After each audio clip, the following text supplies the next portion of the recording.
Hi friends, welcome back to Ramya others trends. ಇದು Saturday log. ಶುಕ್ರವಾರ ವರಮಹಾಲಕ್ಷ್ಮಿ ಹಬ್ಬ ಮಾಡಿದ್ವಿ ಅಲ್ವಾ. ಶನಿವಾರ ಬಂದುಬಿಟ್ಟು ನಾನು ಎಲ್ಲ ಪೂಜೆ ಮಾಡಿದ್ದೆ ಅಲ್ವಾ, ಅದೆಲ್ಲ ಕೂಡ ಎತ್ತಿಟ್ಟಿದ್ದೀನಿ ನೋಡಿ.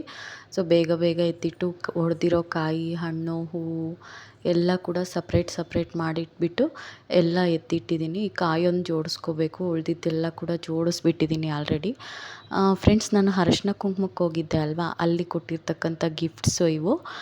ಅಕ್ಕ ಕೊಟ್ಟಿದ್ರು ಅಂತ ಹೇಳಿದೆ ಅಲ್ವಾ. ಇದು ಬಂದುಬಿಟ್ಟು ವಾಟ್ರ್ ಕುಡಿಯೋದಕ್ಕೆ, ಒಳಗಡೆ ಕಾಪರು, ಔಟ್ಸೈಡು ಸ್ಟೀಲು, ಮತ್ತು ಇದೊಂದು ಪ್ಲೇಟು. ಇನ್ನೊಂದು ಮನೇಲಿ ಇನ್ನೊಂದು ಹಾಟ್ ಬಾಕ್ಸು, ಅದು ಫಸ್ಟ್ ತೋರಿಸ್ದೆ ಅಲ್ವಾ, ಅದು ಹಾಟ್ ಬಾಕ್ಸು. ಇದು ನೋಡಿ, ಇದು ಇಲ್ಲೆಲ್ಲ ಕೂಡ ಅಷ್ಟೇ. ಏನಾದರೂ ಈ ಥರ ಕರೆದ್ರೆ ಬರ್ಡೇಸಿಗೆ ಹೋದ್ರು ರಿಟರ್ನ್ ಗಿಫ್ಟ್ಸು, ಮತ್ತು ಈ ಥರ ಅರಶಿನ ಕುಂಕುಮಕ್ಕೆ ಹೋದ್ರು ಗಿಫ್ಟ್ಸು ಆ ಥರ ಕೊಡ್ತಾರೆ. ನಾನು ನೋಡಿ ಈಗ ಮಜ್ಜಿಗೆ ಮೆಣ್ಸಿನ್ಕಾಯಿ ಮಾಡೋಣ ಅಂತ ರೆಡಿ ಮಾಡ್ಕೊತಾ ಇದ್ದೀನಿ. ಮೊನ್ನೆ ಊರಿಗೆ ಹೋದಾಗ ಹಸಿಮೆಣ್ಸಿನ್ಕಾಯಿ ತುಂಬ ತಂದಿದ್ದು, ಅವು ಅಷ್ಟೊಂದು ಖಾರ ಇಲ್ಲ, ಮಜ್ಜಿಗೆ ಮೆಣ್ಸಿನ್ಕಾಯಿಗೆ ಚೆನ್ನಾಗಿರ್ತವೆ ಅಂತ ಹೇಳ್ಬಿಟ್ಟು ಇಲ್ಲಿ ನನಗೆ ಗೊತ್ತಿರೋ ಕೆಲವರು ಆ ಅಕ್ಕಂಗೆ ಎಲ್ಲರಿಗೂ ಸ್ವಲ್ಪ ಸ್ವಲ್ಪ ಕೊಟ್ಟು ಇನ್ನೂ ಅಷ್ಟು ಉಳಿದಿತ್ತು. ಅದಕ್ಕೋಸ್ಕರ ಅದರಲ್ಲಿ ಮಜ್ಜಿಗೆ ಮೆಣ್ಸಿನ್ಕಾಯಿ ಮಾಡೋಣ ಅಂತೇಳ್ಬಿಟ್ಟು ಮುಂದಿನ ದಿನವೇ ಹೆಪ್ಪಾಕಿದ್ದೆ ಹಾಲನ್ನು. ಹೆಪ್ಪಾಕ್ಬಿಟ್ಟು ನೋಡಿ ಈಗ ಮಜ್ಜಿಗೆ ಮಾಡ್ತಾಯಿದ್ದೀನಿ. ಆ ಮಜ್ಜಿಗೆನ ಒಂದು ಅರ್ಧ ಲೀಟ್ರಷ್ಟು ಮಜ್ಜಿಗೆ ಇತ್ತು, ಒಂದು ಅರ್ಧ ಲೀಟ್ರಿಗಿನ್ನ ಇನ್ನೂ ಸ್ವಲ್ಪ ಜಾಸ್ತಿ ಇತ್ತು. ಆ ಮಜ್ಜಿಗೆ ಮಾಡ್ತಾಯಿದ್ದೀನಿ. ಮಿಡ್ಲಲ್ಲಿ ಹನ್ವಿ ನೋಡಿ ಹೇಗೆ ಅಡ್ಡ ಬರ್ತಾಯಿದ್ದಾಳೆ, ನನಗೆ ಕೊಡ್ತಾನೇ ಇಲ್ಲ. ತುಂಬ ಹಠ ಮಾಡೋದು ಕಲ್ತಿದ್ದಾಳೆ ಇತ್ತೀಚೆಗೆ. ನನ್ನ ಕೈಗೆ ಕಸ್ಕೊಂಡ್ರು ಕೂಡ ಕೊಡ್ತಾಯಿಲ್ಲ. ನಾನು ಮಜ್ಜಿಗೆ ಮಾಡ್ತೀನಿ ಅಂತೇಳ್ಬಿಟ್ಟು ಅವಳು ಅದನ್ನು ಕಸ್ಕೋತಾ ಇದ್ದಾಳೆ. ಇದೇನಂತೀರ ನೀವು, ಮಜ್ಜಿಗೆ ಇದು ಮಾಡೋದನ್ನು, ಅದನ್ನು ನನ್ನ ಹತ್ರ ಕಸ್ಕೋತಾ ಇದ್ಲು. ಸೊ ಮೀಡಿಯಮ್ಮಾಗಿ ಸ್ವಲ್ಪ ಮಂದ ಇರಬೇಕು, ತುಂಬ ನೀರಿಗೆ ಇರಬಾರ್ದು ಮಜ್ಜಿಗೆ, ಸ್ವಲ್ಪ ಮಂದ ಇದ್ದಂಗೆ. ಅದರಲ್ಲಿ ನಾವು ಹಸಿಮೆಣ್ಸಿನ್ಕಾಯಿ ಇರುತ್ತೆ ಅಲ್ವಾ, ಆ ಒಂದು ಪಿನ್ನು ಅಥವಾ ಈ ಥರ ಒಂದು ಚಾಕು ಸಹಾಯದಿಂದ ಈ ಥರ ನಾವು ಹೋಳು ಮಾಡ್ಕೋಬೇಕು. ಸ್ವಲ್ಪ ಒಳಗಡೆ ಮಜ್ಜಿಗೆ ಹೋಗಬೇಕು, ಆ ಥರ ನಾವು ಈ ಥರ ಸ್ವಲ್ಪ ಸೀಳಿಸ್ಬೇಕು. ಹಂಗಾದ್ರೆ ಒಳಗಡೆ ಮಜ್ಜಿಗೆ ತುಂಬಿಕೊಳ್ಳುತ್ತೆ. ನಾನು ಒಂದು ಸೈಡ್ ಅದನ್ನೆಲ್ಲ ಈ ಥರ ಕಟ್ ಮಾಡ್ತಾಯಿದ್ರೆ ಎಲ್ಲ ಕೂಡ ತೆಗ್ದು ಹಾಕ್ತಾಯಿದ್ಲು. ಸರಿ ಬಿಡು ಅಂತೇಳ್ಬಿಟ್ಟು, ಏನಾದರೂ ತಿಂತಾಳೇನೋ, ಸುಮ್ಮನೆ ಕುತ್ಕೋತಾಳೆ ಅಂತೇಳ್ಬಿಟ್ಟು ನಾನು ಅವಳಿಗೆ ತಿನ್ನೋದಕ್ಕಂತ ಹೋಳ್ಗೆ ಕೊಟ್ಟೆ. ಹೋಳ್ಗೆ ಇತ್ತು, ಕೊಟ್ಟರೆ ತಿಂತಾ ಇಲ್ಲ. ಮತ್ತು ನೋಡಿ ಆ ಬ್ಯಾಗಲ್ಲಿರ್ತಕ್ಕಂಥ ಹಸಿಮೆಣ್ಸಿನ್ಕಾಯಿ ಎಲ್ಲ ತೊಗೊಂಬಿಟ್ಟು ಆ ಬೌಲಲ್ಲಿ ಹಾಕ್ತಾಯಿದ್ದಾಳೆ. ಕಟ್ ಮಾಡದೇ ಇರೋದು ನನಗೆ ಕನ್ಫ್ಯೂಷನ್ನು, ಕಟ್ ಮಾಡಿರೋದು ಯಾವುದು, ಕಟ್ ಮಾಡದೇ ಇಲ್ದಿರೋದು ಯಾವುದು ಅಂತೇಳ್ಬಿಟ್ಟು ಕನ್ಫ್ಯೂಸ್ ಆಗ್ತಾಯಿತ್ತು. ಸೊ ಹಂಗೆ ಏನು ಮಾಡೋದಕ್ಕಾಗೋದಿಲ್ಲ. ಮಕ್ಕಳಿದ್ಮೇಲೆ ಈ ಥರ ಎಕ್ಸ್ಟ್ರಾ ಏನು ಆ್ಯಕ್ಟಿವಿಟೀಸ್ ಇಟ್ಕೋಬಾರ್ದು ಅಂತ ಅನ್ನಿಸ್ತು ನನಗೆ. ಬಟ್ ಏನು ಮಾಡೋದಕ್ಕಾಗೋದಿಲ್ಲ. ಹೋಗಲಿ ಮಲಗಿದ ಮೇಲೆ ಮಾಡೋಣ ಅಂತಂದರೆ ಮಲಗೋದೇ ಇಲ್ಲ ಫ್ರೆಂಡ್ಸ್. ಇತ್ತೀಚೆಗೆ 3 ಇಯರ್ಸಲ್ಲಿ ಬಿದ್ದಾಗಿಂದ ಹನ್ವಿ ಮಲಗೋದೇ ತುಂಬ ಕಡಿಮೆ ಮಾಡಿಬಿಟ್ಟಿದ್ದಾಳೆ. ಮ್ಯಾಕ್ಸ್ ಟು ಮ್ಯಾಕ್ಸ್ ಒಂದು 1 ಅವರ್ ಮಲಗ್ತಾಳೆ ಅಷ್ಟೇ. 45 ಮಿನಿಟ್ಸಿಂದ 1 ಅವರ್ ಮಲಗ್ತಾಳೆ, ಅದಕ್ಕಿಂತ ಜಾಸ್ತಿ ಮಲಗೋದೇ ಇಲ್ಲ.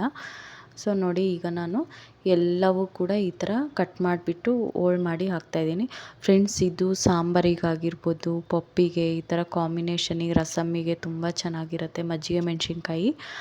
ನಮ್ಮ ಸೈಡೆಲ್ಲ ಹಬ್ಬಗಳು ಮಾಡಿದಾಗ ಸಂಡಿಗೆ ಜೊತೆಗೆ ಇದನ್ನು ಕಂಪಲ್ಸರಿ ಡೀಪ್ ಫ್ರೈ ಮಾಡ್ಕೋತೀವಿ. ಟೇಸ್ಟ್ ಅಂತೂ ತುಂಬ ಚೆನ್ನಾಗಿರುತ್ತೆ, ನೀವು ಕೂಡ ಟ್ರೈ ಮಾಡಿ. ಆ ಮಜ್ಜಿಗೆ ಇತ್ತು ಅಲ್ವಾ, ಅದರಲ್ಲಿ ಸ್ವಲ್ಪ ನಾವು ನಾರ್ಮಲಿ ತಿನ್ನೋದಕ್ಕೆ ಹಾಕ್ಕೋತೀವಲ್ವ ಉಪ್ಪು, ಅದಕ್ಕಿಂತ ಜಾಸ್ತಿ ಉಪ್ಪನ್ನು ಹಾಕ್ಕೋಬೇಕು. ಯಾಕಪ್ಪ ಅಂತಂದರೆ ಹಸಿಮೆಣ್ಸಿನ್ಕಾಯಿ ಎಲ್ಲ ಕೂಡ ಹೀರ್ಕೊಳ್ಳುತ್ತೆ ಅಲ್ವಾ, ಅದಕ್ಕೋಸ್ಕರ ಜಾಸ್ತಿ ಹಾಕ್ಕೋಬೇಕು. ನೋಡಿ ನಾನು ಒಂದು ಸೈಡೆಲ್ಲ ಹಸಿಮೆಣ್ಸಿನ್ಕಾಯಿ ಇದು ಮಾಡ್ತಾಯಿದ್ರೆ ಇವಳು ಮೇಲುಗಡೆ ಇರ್ತಕ್ಕಂಥ ಬಾಕ್ಸು, ಬೌಲ್ಸು ಎಲ್ಲ ಕೂಡ ಕೆಳಗಡೆ ಕಿತ್ತಾಕ್ತಾಯಿದ್ದಾಳೆ. ಏನು ಮಾಡೋದಕ್ಕಾಗೋದಿಲ್ಲ ಫ್ರೆಂಡ್ಸ್, ನಾವೇ ಅಡ್ಜಸ್ಟ್ ಆಗಬೇಕು. ಮಕ್ಕಳಿರೋರಿಗೆ ಗೊತ್ತಿರುತ್ತೆ ಈ ಸಿಚುವೇಶನ್ನು. ಸೊ ಇದನ್ನು ಸ್ವಲ್ಪ ನೀವು ಅವಳು ಮಾಡೋದನ್ನೆಲ್ಲ ನೀವು ಇದು ಮಾಡಿಬಿಡಿ. ಈಗ ನೋಡಿ ಮಜ್ಜಿಗೆ ಎಲ್ಲ ಅಷ್ಟು ಆಯಿತು, ಅದನ್ನೆಲ್ಲ ಪಕ್ಕಕ್ಕೆ ಎತ್ತಿಟ್ಕೊಂಡ್ಬಿಟ್ಟು ಮುಗೀತು. ಆ ಲಾಗು ಮುಗೀತು ಅಲ್ವಾ. ಈಗ ನೋಡಿ ನೆಕ್ಸ್ಟ್ ಡೇ ಲಾಗಿದು ಸಂಡೇ. ಬೆಳಗ್ಗೆನೇ ಎದ್ಬಿಟ್ಟು ನಾನು ಪೂರಿ ಮಾಡ್ತಾಯಿದ್ದೀನಿ. ಪೂರಿ, ಚಟ್ನಿ, ಸಾಗು ಆಗಿದೆ, ಚಟ್ನಿ ಆಗಿದೆ. ನೋಡಿ ನೈಟ್ ನಾನು ಈ ಥರ ಮಜ್ಜಿಗೆ ಮೆಣ್ಸಿನ್ಕಾಯಿನ ಅದರಲ್ಲಿ ಹಾಕಿದ್ದೆ ಅಲ್ವಾ, ಅದೆಲ್ಲ ಕೂಡ ನೀಟಾಗಿ ಅಬ್ಸರ್ವ್ ಮಾಡ್ಕೊಂಡಿದ್ದೆ. ಹಾಗೆಯೇ ನಾನು ಮಜ್ಜಿಗೆ ಮನೇಲೇ ಹೆಪ್ಪಾಕೋದು, ಅದು ಕೂಡ ಚೆನ್ನಾಗಿ ಹೆಪ್ಪಾಗಿ ಆಲ್ರೆಡಿ ಮೊಸರು ಆಗಿಬಿಟ್ಟಿತ್ತು. ನೋಡಿ ಒಂದು ಸೈಡು ಮನೇಲಿ ನಾನು ಒಳಗಡೆ ಬೆಳಗ್ಗೆನೇ ಫ್ರೆಂಡ್ಸ್, ಇನ್ನೂ 8:30 9 ಗಂಟೆ ಆಗುತ್ತೇನೋ ಅಷ್ಟೇ, ಅಷ್ಟರೊಳಗಡೆ ಇಷ್ಟೆಲ್ಲ ಕಿತ್ತಾಕ್ಬಿಟ್ಟಿದ್ದಾಳೆ ಎಲ್ಲ. ಪೂಜೆ ಮಾಡಿ ಬನಾನಾ ಫ್ರೂಟ್ಸ್ ಎಲ್ಲ ಎತ್ತಿಟ್ಟಿದ್ದೆ ಅಲ್ವಾ, ಅದೆಲ್ಲ ಕೂಡ ಸಿಪ್ಪೆ ಸುಲಿದೆಲ್ಲ ಸೈಡಿಗೆ ಇಟ್ಟಿದ್ದಾಳೆ. ಬೆಳಗ್ಗೆನೇ ಪೂಜೆ ಮಾಡಿಬಿಟ್ಟಿದ್ದೆ ನಾನು. ಶನಿವಾರ ಅಲ್ವಾ, ಬೇಗ ಪೂಜೆ ಮಾಡಿದ್ದು, ನಮ್ಮ ಮನೆ ದೇವ್ರ ವಾರ ಅಂತ ಹೇಳ್ಬಿಟ್ಟು. ಈಗ ನೋಡಿ ಒಂದು ಸೈಡು ನಾನು ಅವಳನ್ನ ನೋಡ್ಕೋತಿರ್ಬೇಕು ಅಲ್ವಾ ಫ್ರೆಂಡ್ಸ್. ಇದನ್ನು ನೀವು ಎಲ್ಲರ ಮನೆಯಲ್ಲೂ ಕೂಡ ಇದೇ ಥರನೇ ಮಾಡೋದು ನನಗನ್ಸಿ. ನನಗೆ ಮಣೆ ಇಟ್ಕೊಂಡು ಉಜ್ಜಿದ್ರೆ ನನಗೆ ಅಷ್ಟು ಪರ್ಫೆಕ್ಟ್ ಅನಿಸೋದಿಲ್ಲ. ಅದಕ್ಕೆ ನಾನು ಇತ್ತೀಚೆಗೆ ಕೌಂಟರ್ ಟಾಪ್ ಮೇಲೇ ಉಜ್ಜುತ್ತೀನಿ. ನಾನು ಚಪಾತಿ ಆಗಿರ್ಬೋದು, ರೊಟ್ಟಿ ಆಗಿರ್ಬೋದು, ಇದೆಲ್ಲ ಕೂಡ. ಯಾಕಪ್ಪ ಅಂತಂದರೆ ಡೈಲಿ ನೈಟ್ ಮಲಗೋಕ್ಕೂ ಮುಂಚೆನೇ ಕೌಂಟರ್ ಟಾಪ್ ಕ್ಲೀನ್ ಮಾಡ್ತೀನಿ. ಮತ್ತು ನಾನು ಈ ಥರ ಏನಾದರೂ ಮಾಡಬೇಕು, ಚಪಾತಿ ಪೂರಿ ಅಂದಾಗಲೂ ಕೂಡ ನೀಟಾಗಿ ಕ್ಲೀನ್ ಮಾಡಿಕೊಂಡೇ ಸ್ಟಾರ್ಟ್ ಮಾಡೋದು. ಸೊ ಅದನ್ನು ನೀವು ಇಗ್ನೋರ್ ಮಾಡಿ. ನೋಡಿದ್ರಿ ಅಲ್ವ ಫ್ರೆಂಡ್ಸ್, ಬೆಳಗ್ಗೆ ಪೂರಿ ಸಾಗು ಚಟ್ನಿ ತಿಂದಿದ್ದಾಯಿತು ಅಲ್ವಾ. ಈಗ ಆ ಅಕ್ಕ ಫ್ರೆಂಡ್ ಇದ್ದಾರಲ್ವ, ಅವರು ಮಗಳು ಬಂದಿದ್ಲು, ಸ್ವಲ್ಪ ಹೊತ್ತು ಆಟ ಆಡಿದ್ಲು. ಅದಾದ ನಂತರ ಆದಿ ಸ್ನಾನ ಮಾಡಿಸ್ತಿದ್ದಾರೆ. ಇವತ್ತು ಇವರಿಗಿದು ಟಾಸ್ಕು. ಯಾಕಪ್ಪ ಅಂತಂದರೆ ಡೈಲಿ ನನಗೆ ಅವಳು ಅಷ್ಟು ಅಯ್ಯೋ ಅನ್ನಿಸ್ತಾಳೆ. ಸ್ನಾನ ಮಾಡೋದಕ್ಕಾಗಿರ್ಬೋದು, ಡ್ರೆಸ್ ಹಾಕೋದಕ್ಕಾಗಿರ್ಬೋದು, ಮತ್ತು ಬೊಟ್ಟಿಟ್ಕೊಳ್ಳೋದಕ್ಕಾಗಿರ್ಬೋದು, ಎಲ್ಲದಕ್ಕೂ. ಅದಕ್ಕೆ ಇವತ್ತು ಇವರಿಗೆ ಟಾಸ್ಕ್ ಕೊಟ್ಟಿದ್ದೀನಿ, ಇವತ್ತು ನೀನೇ ರೆಡಿ ಮಾಡಬೇಕು ಅಂತೇಳ್ಬಿಟ್ಟು. ಅದಕ್ಕೆ ಕಷ್ಟಪಟ್ಟು ಸ್ನಾನ ಮಾಡಿಸ್ತಿದ್ದಾರೆ ಅವಳಿಗೆ. ಸ್ನಾನ ಮಾಡಿಸಿದ್ದಾಯಿತು ಅಲ್ವಾ. ಈಗ ನೋಡಿ ಕ್ರೀಮ್ ಹಾಕ್ಸ್ಕೊಳ್ಳೋದಕ್ಕೆ, ಬೊಟ್ಟು ಇಡಿಸ್ಕೊಳ್ಳೋದಕ್ಕೆ ಒಂದು ಸರಿ ಹಾಲಿಗೆ ಓಡಿ ಬರ್ತಾಯಿದ್ಲು, ಒಂದು ಸರಿ ಬೆಡ್ರೂಮಿಗೆ ಹೋಗ್ತಾಯಿದ್ಲು. ಫೈನಲಿ ಹಂಗೋ ಹಿಂಗೋ ಮಾಡಿ ರೆಡಿ ಮಾಡಿಬಿಟ್ರು. ಈಗ ನೋಡಿ ರೆಡಿ ಆದಮೇಲೆ ಹಿಂಗೆಲ್ಲ ಕಿತ್ತಾಕ್ತಿದ್ದಾಳೆ. ಫ್ರೂಟ್ಸ್ ಬೌಲೆಲ್ಲ ಎತ್ಕೊಂಬಂದಿಟ್ಟು, ಬನಾನಾ ಸಿಪ್ಪೆ ಎಲ್ಲ ಸುಲಿದು ಅಲ್ಲಿ ಇಲ್ಲಿ ಹಾಕೋದು, ಎಷ್ಟು ಮಾಡ್ತಾಳೆ ಫ್ರೆಂಡ್ಸ್ ಇತ್ತೀಚೆಗೆ ಇವಳು. ನೋಡಿದ್ರಿ ಅಲ್ವಾ, ಮಲ್ಗು ಬಾ ಅಂತ ನಾನು ಕರಿತಾ ಇದ್ದರೆ ನೋ ಅಂತ ಹೇಳಿ ಮತ್ತೆ ಹತ್ತುತ್ತಾ ಇದ್ದಾಳೆ ಮೇಲೆ. ಬೀಳ್ತೀನಿ ಅನ್ನೋ ಭಯನೂ ಇಲ್ಲ ಇತ್ತೀಚೆಗೆ. ಫೈನಲಿ ಹಂಗೋ ಹಿಂಗೋ ಮಾಡಿ ಮಲಗಿಸ್ಬಿಟ್ವಿ. ಇತ್ತೀಚೆಗೆ ಈ ತೊಟ್ಲು ಅಭ್ಯಾಸ ಮಾಡ್ಕೊಂಡಿದ್ದಾಳೆ. ಅದಾದ ನಂತರ ಮತ್ತೆ ಏನು ಕೆಲಸ ನಮಗೆ. ಮಲಗಿ ಎದ್ಮೇಲೆ ಇವಳನ್ನ ಕರ್ಕೊಂಡು ಆ ಮನೆ ಹತ್ರ ಹೋದ್ವಿ. ನಮ್ಮ ಮನೆ ಹತ್ರ ನಮ್ಮ ಬೋರಲ್ಲಿ ವಾಟ್ರ್ ಬರೋದಿಲ್ಲ, ನೀರು ಹಾಕೋದಕ್ಕೆ ಹೋಗಬೇಕು. ರೆಂಟಿಗಿರೋರಿಗೆ ಹಾಕ್ಕೊಳ್ಳೋದಿಲ್ಲ. ಅದಕ್ಕೋಸ್ಕರ ನಾವೇ ಪ್ರತಿ ಶನಿವಾರನೂ ಹೋಗಿ ಹಾಕಿ ಬರ್ತೀವಿ. ಒಂದೊಂದು ಸರಿ ನಾನು ಹೋಗ್ತೀನಿ, ಒಂದೊಂದು ಸರಿ ನಾನು ಹೋಗೋದಿಲ್ಲ. ಇದು ಫ್ರೆಂಡ್ಸ್ ನೋಡಿ, ಇದು KR ಪುರಂ ಬ್ರಿಡ್ಜು. ಇದು ಮಾರ್ತಳ್ಳಿ ಈ ಕಡೆ ರೂಟೆಲ್ಲ ಹೋಗುತ್ತೆ ಅಲ್ವಾ. ಫುಲ್ಲು ಟ್ರಾಫಿಕ್ಕು ಇತ್ತು ಫ್ರೆಂಡ್ಸ್ ನಾವು ಹೋಗೋ ಟೈಮಲ್ಲಿ. ಆಗ್ತಾನೆ ಮಳೆ ಬಂದು ಬಿಟ್ಟಿತ್ತು ಅಲ್ವಾ. ಮಳೆ ಬಂದು ಬಿಟ್ಟ ಮೇಲೆ ನಾವು ಸ್ಟಾರ್ಟ್ ಆಗಿದ್ದು ಮನೆಯಿಂದ. ಫುಲ್ಲು ಟ್ರಾಫಿಕ್ ಇತ್ತು. ಎಷ್ಟು ಅಂದರೆ ಅಷ್ಟು ಟ್ರಾಫಿಕ್ ಇತ್ತು ಫ್ರೆಂಡ್ಸ್. ಹಂಗೆ ಲಕ್ಕಿಯಾಗಿ ಏನಪ್ಪ ಅಂದರೆ 2 ವೀಲರಲ್ಲಿ ಹೋಗಿದ್ವಿ ಅಲ್ವಾ, ಹಂಗಾಗಿ ಬೆಟರ್ ಆಯಿತು ನಮಗೆ. ಸಂದಿಲಿ ತುರ್ಕೊಂಡು ಹೋಗ್ಬೋದು. ಒಂದು ವೇಳೆ ಕಾರಲ್ಲಿ ಹೋಗೋದಾದರೆ ತುಂಬ ಕಷ್ಟ, ಟ್ರಾಫಿಕಲ್ಲಿ ಸಿಗಾಕೊಂಡ್ರೆ. ನೋಡಿ ಎಷ್ಟು ವೆಹಿಕಲ್ಸು ಅಂತ ಅಂದರೆ, ಯಾವಾಗ ಹೋದರೂ ಇಲ್ಲೇ ನಮಗೆ ತುಂಬ ಲೇಟ್ ಆಗೋದು. ಹತ್ತತ್ರ ಒಂದು 15 to 20 ಮಿನಿಟ್ಸ್ ಆದರೂ ಆದೇ ಆಗುತ್ತೆ, ಎಷ್ಟು ಕಡಿಮೆ ಅಂದ್ಕೊಂಡು. ಫೈನಲಿ ಅದನ್ನು ದಾಟ್ಕೊಂಡು ಹೋದ್ವಿ. ಅಲ್ಲಿಂದ ಹೋದ್ಮೇಲೆ ಇದು ಆವಲಹಳ್ಳಿ ನೋಡಿ. ಇದು ಮುನೀಶ್ವರ ಸ್ವಾಮಿ ಟೆಂಪಲ್ ಅಂತ ಕರೀತಾರಲ್ವ ಲೆಫ್ಟ್ ಸೈಡಲ್ಲಿ, ಆ ಟೆಂಪಲ್. ಅದು ತುಂಬ ಫೇಮಸ್ ಟೆಂಪಲ್ಲು. ಆವಲಹಳ್ಳಿಯಲ್ಲಿ ನಾವು ಅಂಡರ್ ಬ್ರಿಡ್ಜ್ ಕೆಳಗಡೆ ರೈಟ್ ಎತ್ಕೋಬೇಕು. ಅಲ್ಲಿಂದ ಹೋದರೆ ಈ ರೂಟ್ ಸಿಗುತ್ತೆ ನಮ್ಮ ಮನೆಗೆ ಹೋಗೋದಕ್ಕೆ. ಫ್ರೆಂಡ್ಸ್ ವ್ಯೂ ಚೆನ್ನಾಗಿದೆ ಅಂತ ಅದನ್ನು ಆ್ಯಡ್ ಮಾಡಿದೆ. ಚಂದ್ರನ ಎಷ್ಟು ಚೆನ್ನಾಗಿ ಕಾಣಿಸ್ತಾ ಇತ್ತು ನೈಟ್ ಟೈಮಲ್ಲಿ.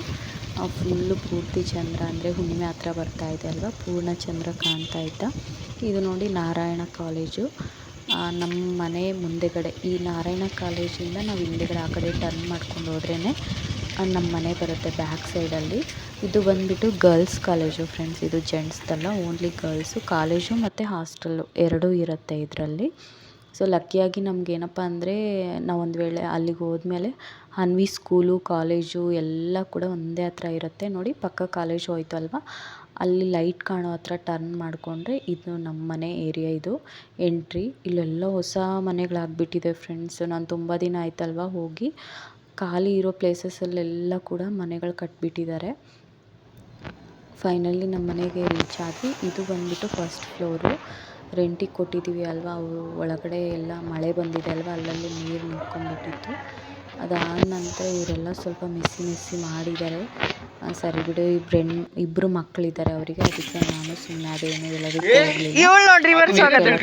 ಮನೆ ಹುಡುಗ ಆಟಾಡ್ತಿದ್ದಾಳೆ ನೋಡಿ. ಅವ್ನ ಗಾಡಿ ಕಿತ್ಕೊಂಡು ಅವನಿಗೆ ಕೊಡ್ತಾ ಇಲ್ಲ ಆಟಾಡೋದಕ್ಕೆ, ಕಸ್ಕೊಂಡು ಆಡ್ತಾ ಇದ್ಲು ಅಷ್ಟೇ ಫ್ರೆಂಡ್ಸ್. ಫೈನಲಿ ನೀರು ಹಾಕಿದ್ವಿ. ನೀರು ಹಾಕಿದ ನಂತರ ಒಂದು 1 hour ಆಗುತ್ತೆ ಸೊಂಪು ಫಿಲ್ ಆಗೋದಕ್ಕೆ. ನೀರು ಹಾಕ್ಸ್ಬಿಟ್ಟು ಅದಾದ ನಂತರ ಸ್ವಲ್ಪ ಹೊತ್ತಿತ್ತು ಅಲ್ಲೇ ಮಾತಾಡಿಬಿಟ್ಟು, ಮಳೆ ಬಂದಿತ್ತು ಅಲ್ವಾ ಫ್ರೆಂಡ್ಸ್. ನಾವು ಮನೆ ತೊಗೊಂಡಿದ್ದ ಹತ್ರ ಇನ್ನೂ ರೋಡ್ ಸ್ಯಾಂಕ್ಷನ್ ಆಗಿದೆ, ಇನ್ನೂ ಆಗಿಲ್ಲ, ಯಾವಾಗ ಆಗುತ್ತೋ ನೋಡಬೇಕು.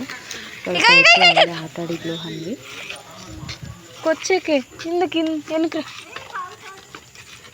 ಗುಂಡ ಕಾಲು ಎತ್ಕ. ಇದು ನಮ್ಮ ಸ್ಯಾಟರ್ಡೆ ಸಂಡೇ ಲಾಗ್ ಇಷ್ಟ ಆದರೆ ಲೈಕ್ ಆ್ಯಂಡ್ ಶೇರ್ ಮಾಡಿ, ಹಾಗೆ ಸಬ್ಸ್ಕ್ರೈಬ್ ಮಾಡ್ಕೊಳ್ಳೋದು ಮಾತ್ರ ಮರಿಬೇಡಿ. ಬಾಯ್.